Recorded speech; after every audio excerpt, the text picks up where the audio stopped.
My பூசும் கண்ணோடு பேசும் நேரம் என்று அதை போய் பேச வைக்காதே இங்கு நாணம் என்று.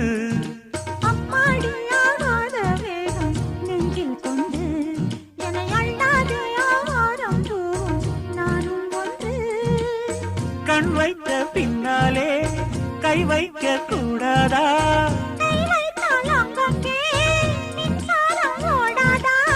என்னென்னால் என்ன அவள் கொண்ட போது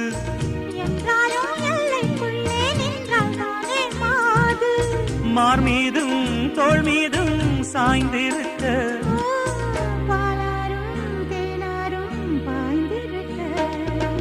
உன்னை வனத்து குயிலே நீ என்னை நினைத்து இசை பாடு.